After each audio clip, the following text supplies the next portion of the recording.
Saudara-saudara yang terkasih, kembali kita boleh merenungkan bersama-sama kebenaran firman Tuhan dalam rangka peringatan turunnya Roh Kudus yang hari ini kita boleh bahas dari kitab Yohanes pasal 14 ayat 15 sampai 17 dan ayat 25 sampai 27 dengan tema fungsi Roh Kudus dalam hidup orang percaya menurut Injil Yohanes.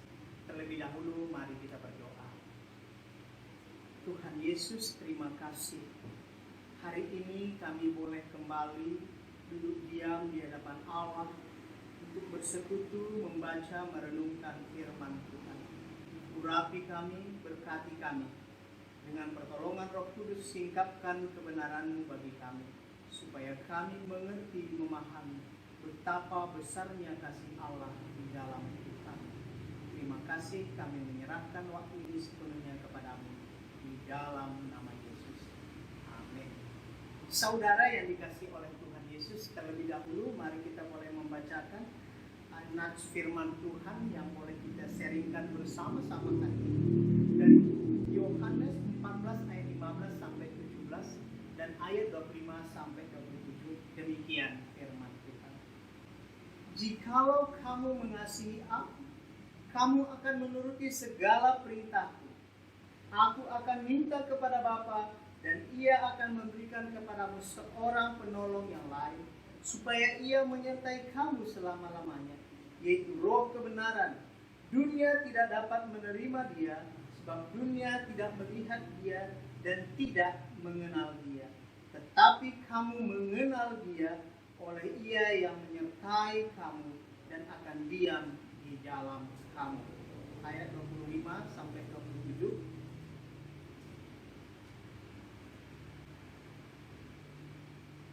Semuanya itu kukatakan kepadamu selagi aku berada bersama-sama dengan kamu. Tetapi penghibur, yaitu Roh Kudus yang akan diutus oleh Bapa dalam namaku, Dialah yang akan mengajarkan segala sesuatu kepadamu dan akan mengingatkan kamu akan semua yang telah kukatakan kepadamu. Damai sejahtera kutinggalkan bagimu, damai sejahtera kuberikan kepadamu, dan apa yang kuberikan kepadamu tidak seperti yang diberikan oleh dunia kepadamu. Janganlah gelisah dan gentar hatimu. Sedemikian kebenaran firman Tuhan. Berbahagia setiap kita yang Tuhan izinkan hari ini boleh membaca dan merenungkan firman Tuhan.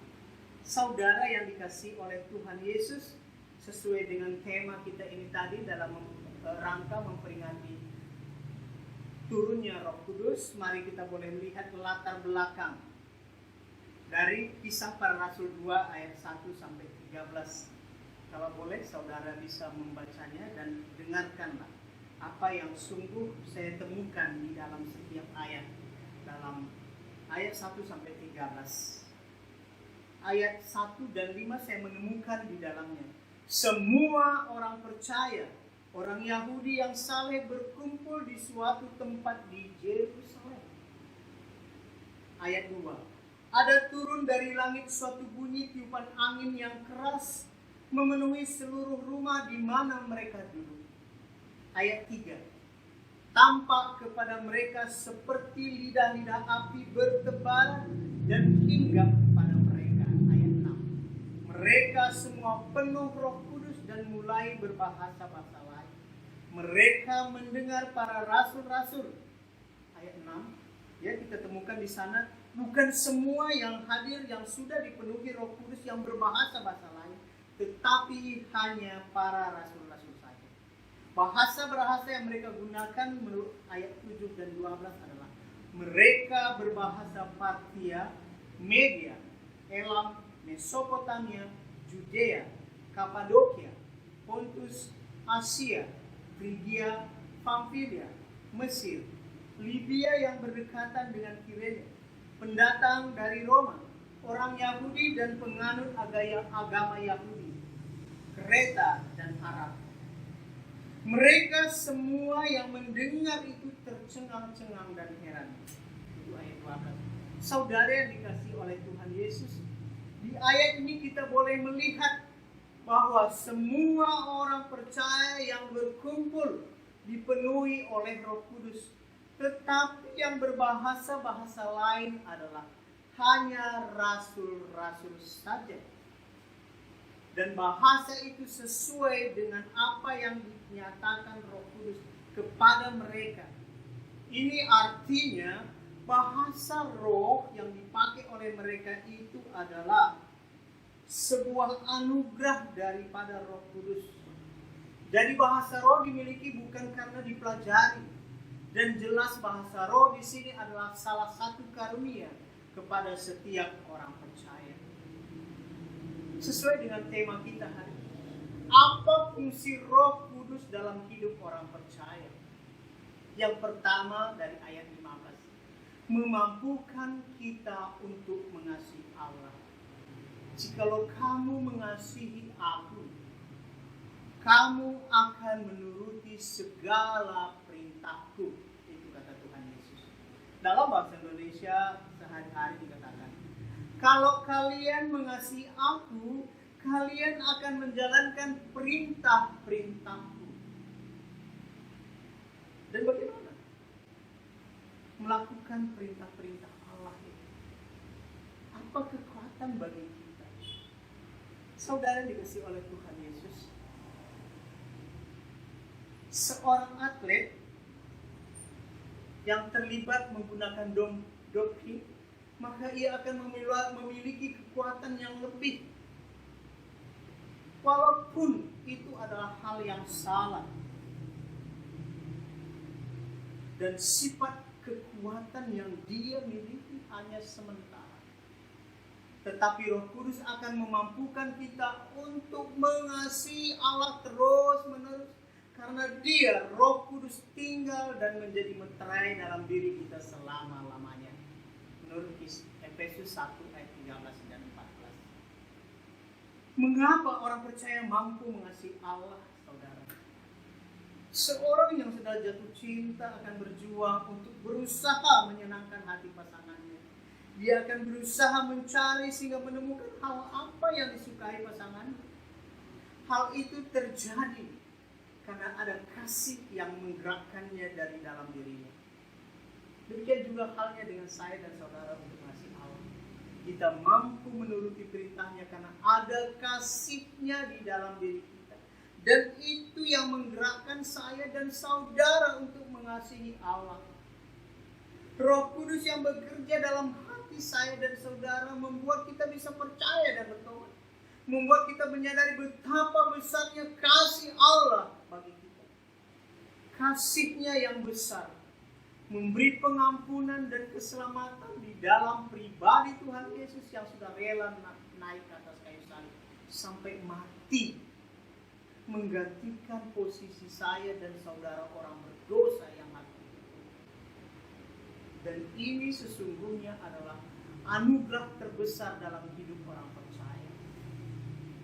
Hal inilah yang membuat saya dan saudara ada kerinduan untuk mengasihi Allah terlebih lagi. Karena Roh Kudus termeterai dalam diri kita sejak kita percaya dan menerima Tuhan Yesus dalam hati. Roh Kudus inilah wujud Allah di dalam roh yang tinggal dalam diri kita, yang menjadi kekuatan bagi kita untuk bisa sanggup mengasihi Allah. Roh Kudus ini ibarat doping, saudara. Kalau doping yang dipakai atlet tadi punya kekuatan hanya sementara dan lama-lama akan merusak tubuh. Tetapi Roh Kudus bersifat kekal yang memberi kekuatan rohani bagi saya dan saudara selama-lamanya. Bagaimana wujud mengasihi Allah, saudara? Dalam ayat 15b kita temukan di sana, menuruti segala perintah Allah. Jadi mengasihi Allah menurut ayat ini adalah menuruti segala perintah Allah. Apa bukti kita mengasihi Allah? Buktinya adalah keseriusan saya dan saudara menjadi penurut dan pelaku firman Tuhan.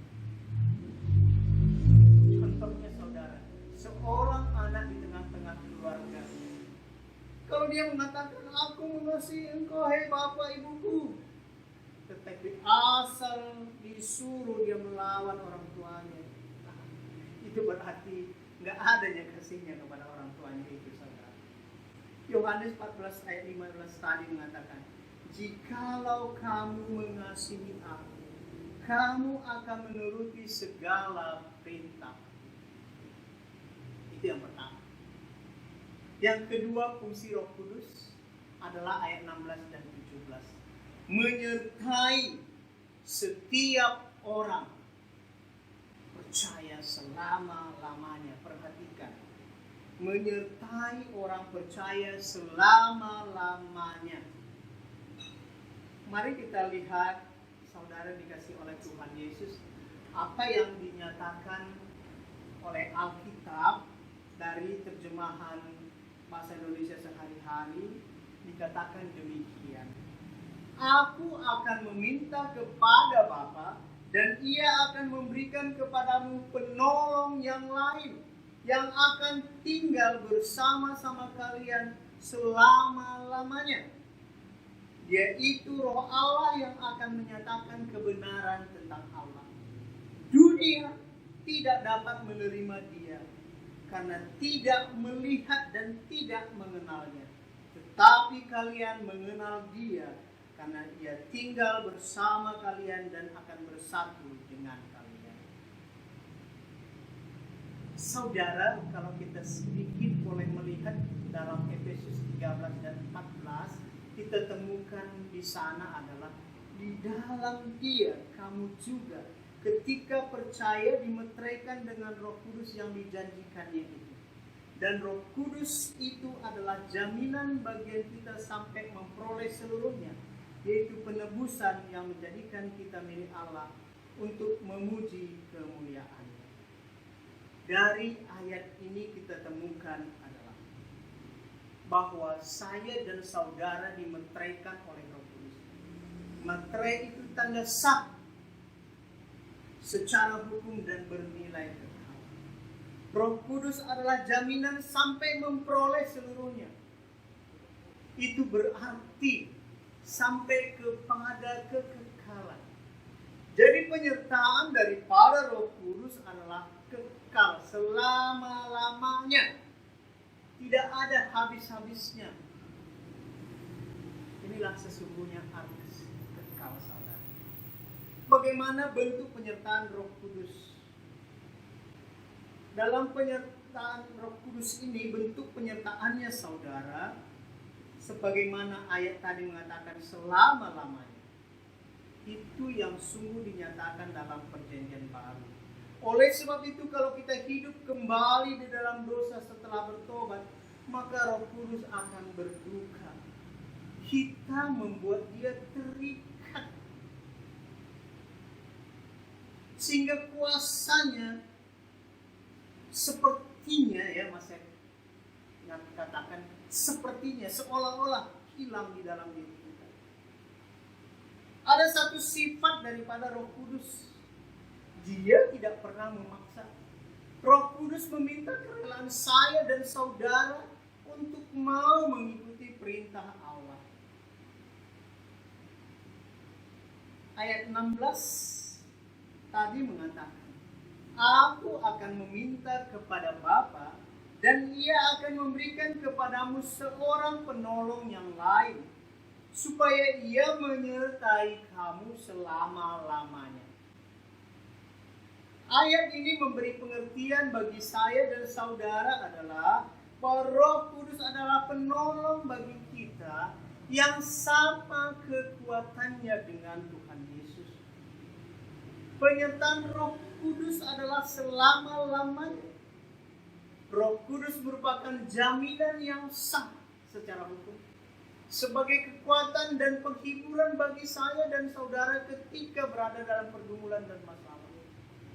Ingat ketika hal itu dinyatakan oleh Tuhan Yesus kepada murid-murid. Ketika Yesus katakan, aku akan meninggalkan kalian sementara. Murid-muridnya sedih, karena selama ini mereka bersama-sama Tuhan Yesus. Dan bagaimana kami ini tanpa guru? Mungkin kita juga punya pemahaman yang sama. Bagaimana aku bisa hidup dalam dunia yang penuh pergumulan? maka turunlah Roh Kudus diutus oleh Tuhan Yesus kepada saya dan saudara untuk menemani dan menguatkan saya dan saudara. Seorang penolong yang lain, dalam terjemahan lain dikatakan yang sama dengan Tuhan Yesus sendiri, dan Dia adalah Roh Allah.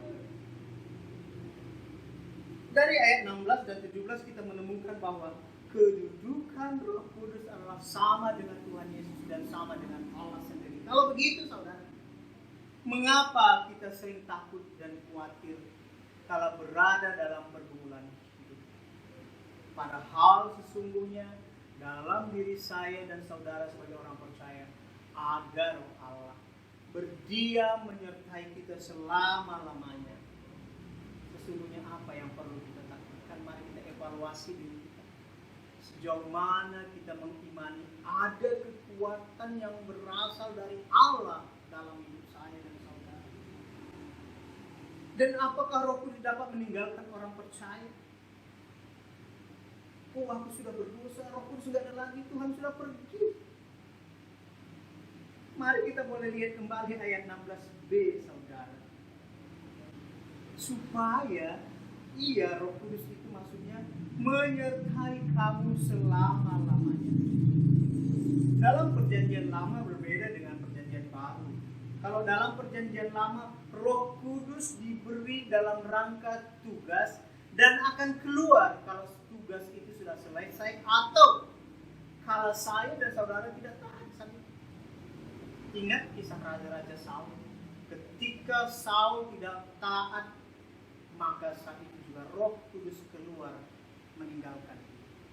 Tetapi dalam perjanjian baru, sebagaimana yang dikatakan oleh Tuhan Yesus dan sifatnya tadi dalam Efesus tadi, bahwa Roh Kudus tinggal selama-lamanya di dalam hati kita. Dan itu berarti kekal sejak kita percaya dan menerima Tuhan Yesus dalam hati.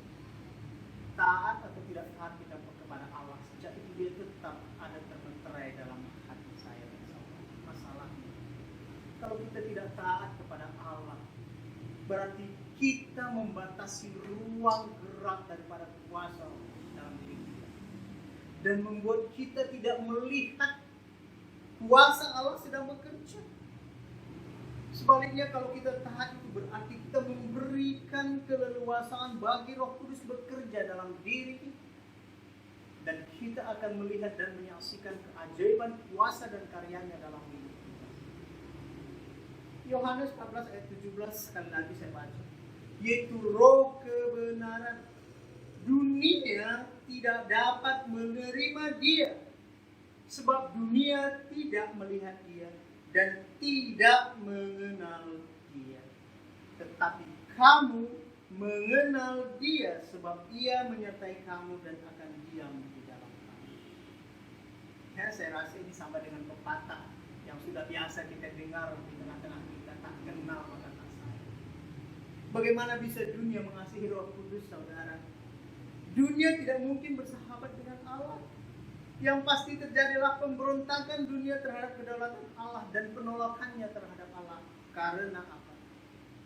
Roh Kudus tidak dikenal oleh dunia. Mengapa dia tidak menerimanya? Ya, ayat 17b tadi mengatakan, dunia tidak melihat Dia dan tidak mengenalnya. Kalau tidak melihat dan tidak mengenal, bagaimana dia bisa menerima, saudara? Tidak mungkin. Dari ayat 17 ini kita menemukan fakta bahwa Roh Kudus adalah Roh kebenaran. Roh Kudus adalah Roh kebenaran. Karena Roh Kudus berasal dari Allah, sedangkan Allah adalah kebenaran sendiri dalam Yohanes 8 ayat 32. Ya, mari kita boleh lihat apa yang dikatakan di sana. Sedangkan tadi kita sudah lihat bahwa dunia ini sedang terhilang dalam dosa. Jelas dunia ini tidak sanggup melihat Roh Kudus karena dunia sedang dikuasai dosa dan tidak mungkin mengenal Roh Kudus. Dalam Yohanes 8 ayat 32 dalam bahasa masa kini dikatakan, maka kalian akan mengenal Allah yang benar Dan oleh karena itu kalian akan dibebaskan. Artinya apa, saudara?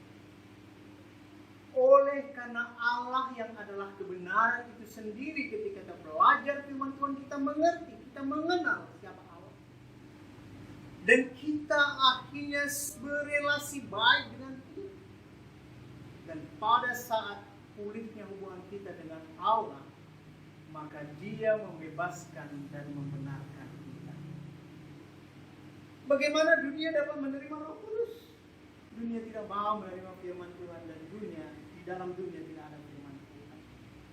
Sedangkan dalam hidup orang percaya ada Roh Kudus dan firman Tuhan. Dan seharusnya selalu saya dan saudara sebagai orang percaya harus baca dan renungkan supaya semakin kita mengenal Allah dengan benar.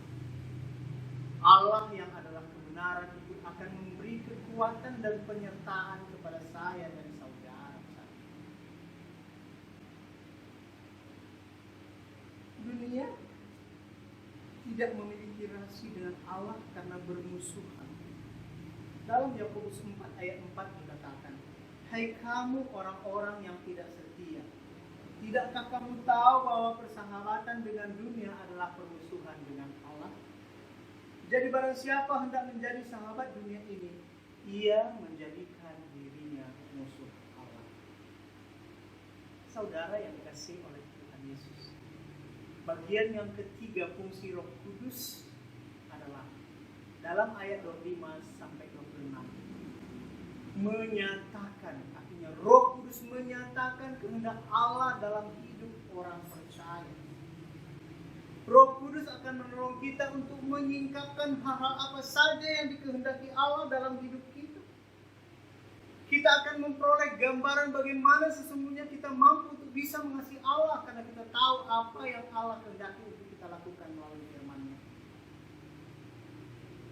Ya, saya akan membacakan bagi saudara ayat 25 dan 26 ini demikian, saudara yang dikasihi oleh Tuhan Yesus. "Semuanya itu kukatakan kepadamu selagi aku berada bersama-sama dengan kamu. Tetapi penghibur, yaitu Roh Kudus yang akan diutus oleh Bapa dalam namaku, Dialah yang akan mengajarkan segala sesuatu kepadamu dan akan mengingatkan kamu akan semua yang telah kukatakan kepadamu."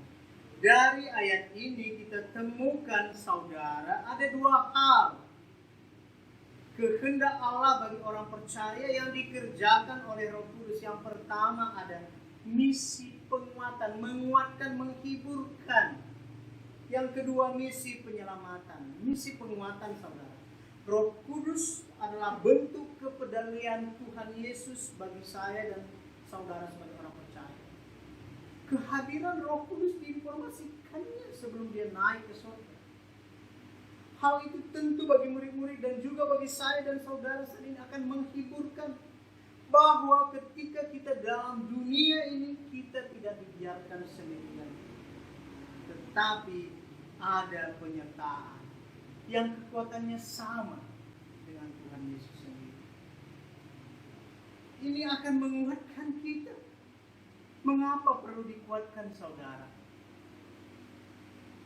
Ya, ketika murid-murid bersama Tuhan Yesus selama 3,5 tahun, penyertaan Tuhan Yesus bagi murid-muridnya membuat murid-murid merasa bahwa Tuhan Yesus tidak akan mungkin meninggalkan mereka.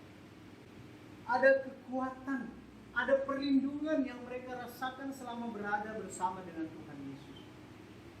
Mereka sanggup hidup karena Tuhan Yesus membela dan menolong mereka. Tapi sekejap lupa bahwa misi Tuhan Yesus datang ke dalam dunia, naik ke atas kayu salib adalah untuk menyelamatkan setiap orang percaya. Mungkin di sini kita tidak memahami. Mereka terlena, tidak menyangka Tuhan Yesus secepat itu mereka terpisah dengan Tuhan Yesus. Tuhan Yesus harus berangkat ke surga menyediakan tempat bagi setiap orang percaya. Menurut Yohanes 14 ayat 1 sampai 3. Saudara dikasih oleh Tuhan Yesus. Dan untuk itu Tuhan Yesus janjikan penyertaan sebagai penolong yang lain yang sama kuasanya dengan Tuhan Yesus yaitu Roh Kudus. Penyertaan Roh Kudus ini selama-lamanya. Tuhan Yesus tahu pasti perjalanan hidup murid-murid ke depan, dan bagi saya dan saudara hari ini sebagai orang percaya pasti berat dan penuh tantangan. Oleh sebab itu kehadiran Kudus penting. Dan itu dinyatakannya sebelum dia naik ke surga, waktu dia bersama dengan murid-muridnya, ayat 26. Jadi sebelum Tuhan Yesus disalibkan, mati dan dikuburkan, bangkit dan naik ke surga, ada jaminan keberpihakan Tuhan Yesus bagi murid-murid saat itu, sehingga mereka tidak perlu takut dan gelisah. Apa artinya bagi kita, saudara? Tuhan Yesus mengerti saya dan saudara. Dia tahu hidup ke depan penuh tantangan dan berat. Kehadiran Roh Kudus adalah penyertaan yang sempurna dari Allah yang memberi kekuatan. Bandingkan dengan Yohanes 14 ayat 1. Jangan gelisah hati. Percayalah kepada Allah, percayalah juga kepadamu. Ada ketakutan murid-murid ketika ditinggalkan oleh Tuhan Yesus. Tapi ayat 26 ini mengatakan bahwa penghibur, yaitu Roh Kudus yang diutus oleh Bapa dalam namaku, Dialah yang akan mengajarkan. Saya ulang kembali ayat 26. Tetapi penghibur, yaitu Roh Kudus yang diutus oleh Bapa dalam namaku, Dialah yang akan mengajarkan segala sesuatu kepadamu dan akan mengingatkan kamu akan semua yang telah kukatakan kepadamu.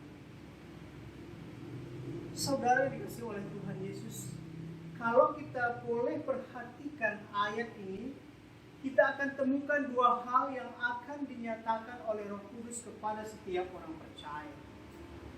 Satu, mengajarkan segala sesuatu.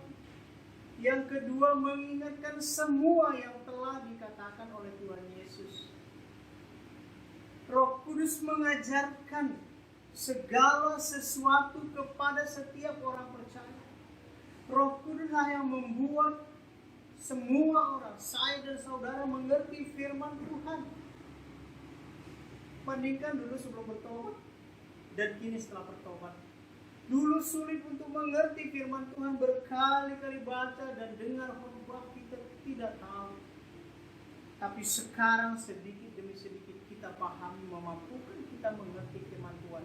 Dan ini adalah pekerjaan Roh Kudus, menyingkapkan kebenaran Allah bagi kita.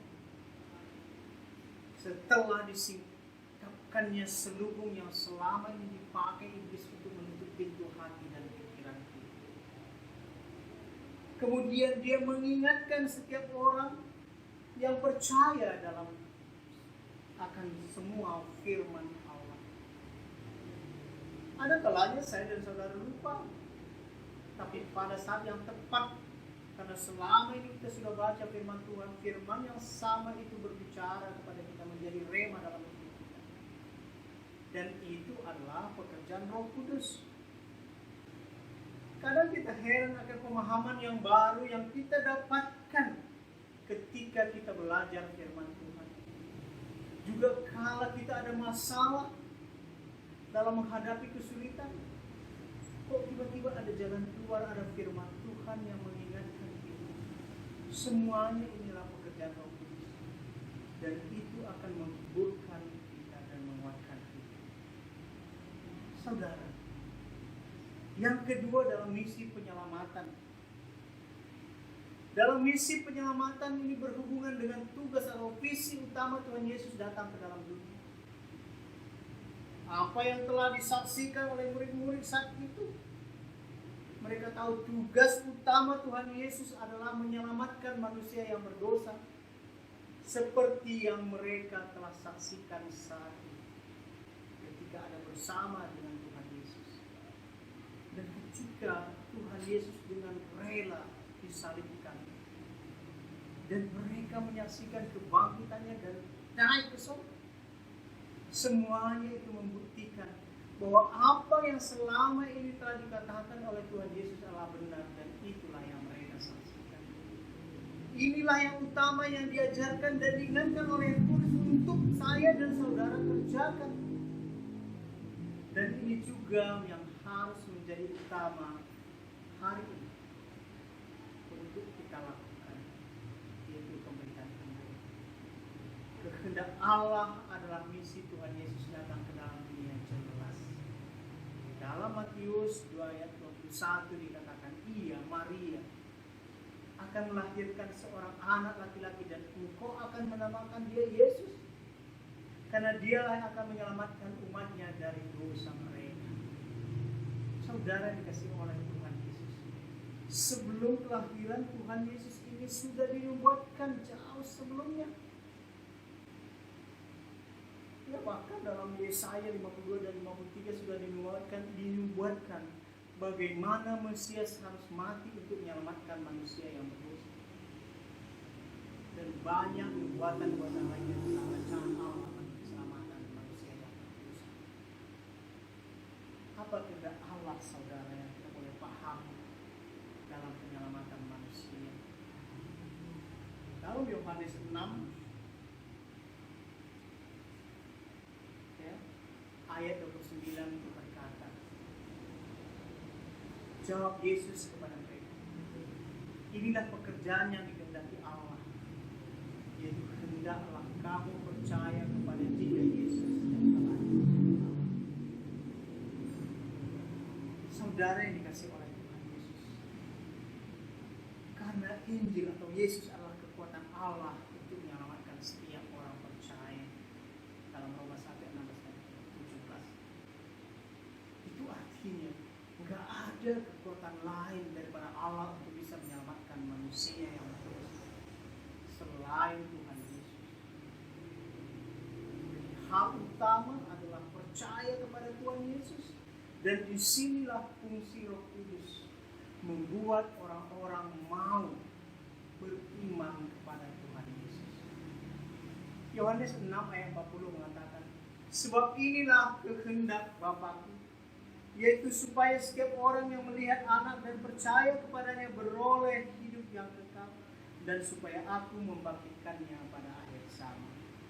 Jadi kehendak Allah adalah supaya setiap orang percaya kepada Tuhan Yesus, supaya dapat menoleh keselamatan. Inilah peran penting Roh Kudus dalam penginjilan, menyadarkan manusia akan dosa-dosanya, supaya datang dan mengakuinya di hadapan Tuhan Yesus untuk diselamatkan.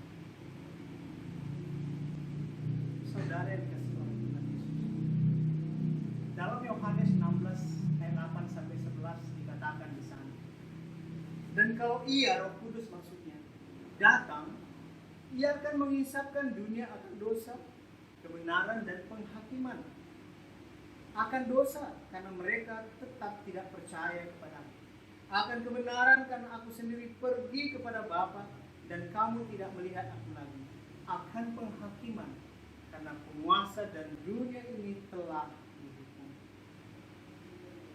Kita harus mengerjakan pekerjaan Dia yang mengutus aku, kata Tuhan Yesus. Selama masih siang akan datang malam di mana seorang pun tidak dapat bekerja. Ketika ada kesempatan, beritakanlah Injil, karena itulah yang terpenting.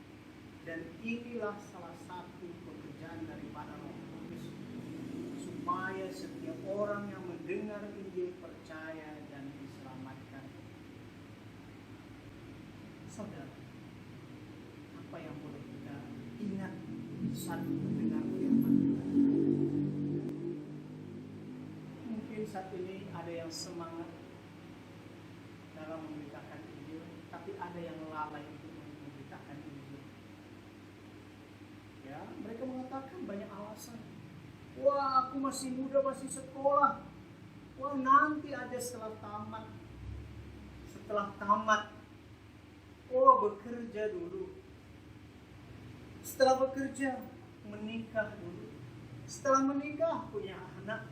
Nanti setelah anakku besar, katanya lagi. Setelah anaknya besar dan menikah, wah, aku harus jaga cucu, dan akhirnya apa yang terjadi? Usianya sudah tua dan sakit-sakitan, tidak sanggup lagi melakukan apa-apa, baru menyesal dan berkata, Tuhan beri aku kesempatan. Terlambat saudara. Sebagai penutup dari renungan kita hari ini, saya membacakan pasal 14 ayat 27. Dikatakan demikian, damai sejahtera ku tinggalkan bagimu, damai sejahtera ku berikan kepadamu, dan apa yang kuberikan tidak seperti yang diberikan oleh dunia kepadamu. Janganlah gelisah dan gentar.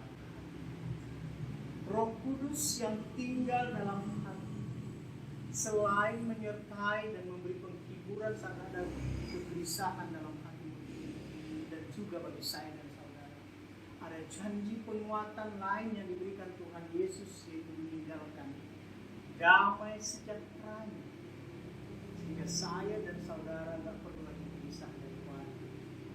Roh Kudus dalam kehadirannya saat ini juga bagi saya dan saudara akan memberi penguatan, sehingga kita mampu menikmati damai sejahtera yang daripada Tuhan Yesus bagi kita. Dan ini cukup sempurna untuk menguatkan kita di tengah-tengah dunia yang penuh ketidakpastian ini.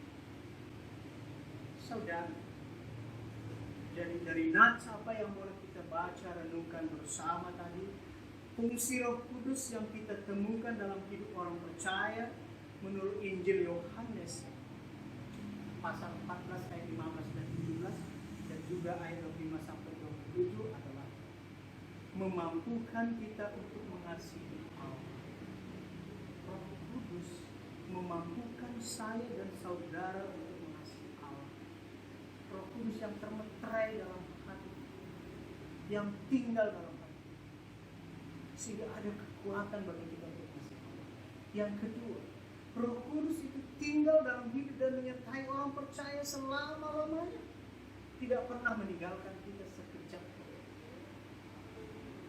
Yang ketiga, menyatakan kehendak Allah, mengajar dan mengingatkan apa yang telah dinyatakan Allah melalui firman-Nya dalam hidup. Ayat 25 sampai 26. Saudara, mari izinkan Roh Kudus memimpin hidup saya dan saudara dari hari ke hari, sehingga kita akan melihat, mampu mengalami kuasa Allah yang sedang bekerja dalam hidup kita. Dan damai sejahtera dari Tuhan Yesus terasa nikmat kita rasakan. Dan itu bukan khayalan, tetapi nyata dan pasti. Selamat merayakan Pentakosta. Terima kasih Tuhan, apa yang Engkau boleh nyatakan bagi kami melalui firman-Mu hari ini. Biarlah itu menguatkan, memampukan kami, mengingatkan kami senantiasa untuk mampu mengasihi Tuhan. Bahwa Tuhan menyertai kami dalam bentuk Roh Kudus dan selalu mengajar kami akan kehendak Allah, mengingatkan kami apa yang harus kami lakukan, kerjakan dalam hidup, apa yang harus kami pegang dalam hidup ketika kami dalam pergumulan. Berkati Tuhan firman-Mu bagi setiap kami yang sudah mendengarkan. Puji Engkau di dalam nama Yesus kami berdoa.